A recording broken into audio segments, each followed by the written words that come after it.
Hai, saya Cikgu Rajen. Hari ini kita akan menumpukan kepada topik kepentingan tumbuh-tumbuhan semula jadi.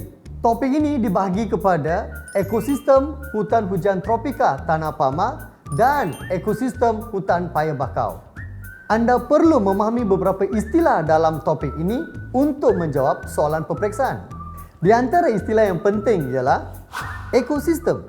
Satu kategori sistem fizikal yang melibatkan komponen hidup dan komponen bukan hidup dalam alam yang saling bergantungan bagi menghasilkan satu sistem yang stabil. Tamsilnya ialah hutan tropika, paya, kolam, tasik, perigi dan belukar. Habitat tempat tinggal sesuatu hidupan sama ada di darat maupun di air. Biotik, komponen hidup yang meliputi tumbuhan, haiwan dan mikroorganisma. Abiotik, komponen bukan hidup yang meliputi tanah, air, udara, cahaya matahari dan sebatian bahan organik yang telah mati seperti tumbuhan dan haiwan. Herbivore, haiwan yang memakan tumbuhan sahaja. Carnivore, haiwan yang memakan haiwan yang lain. Omnivore, haiwan yang memakan daging dan tumbuhan. Rantaian makanan, satu urutan pemakanan yang melibatkan pemindahan tenaga dalam sesuatu ekosistem. Siratan makanan melibatkan pelbagai rantaian makanan. Sekarang, mari kita mengkaji kepentingan tumbuh-tumbuhan semula jadi dalam ekosistem hutan hujan Tanah Pama. Pertama, ekosistem hutan hujan tropika.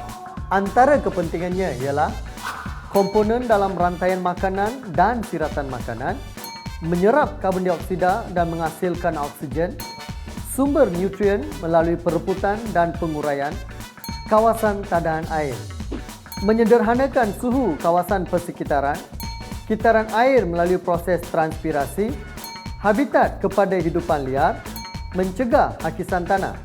Yang kedua, ekosistem hutan paya bakau. Antara kepentingannya ialah habitat kepada hidupan air, membekalkan sumber kepada manusia, mengukuhkan muara sungai dan pesisir pantai, menyerap karbon dioksida dan membebaskan oksigen, penapis bahan pencemar, melindungi pantai daripada tindakan hakisan.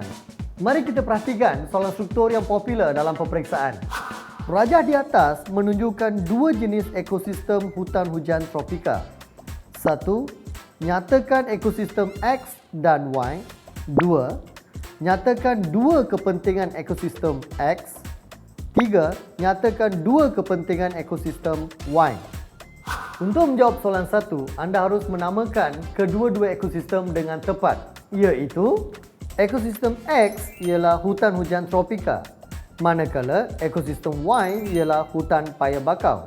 Bagi bahagian 2 dan 3, anda harus memberi jawapan yang jelas, mudah difahami dan sertakan contoh seperti ini.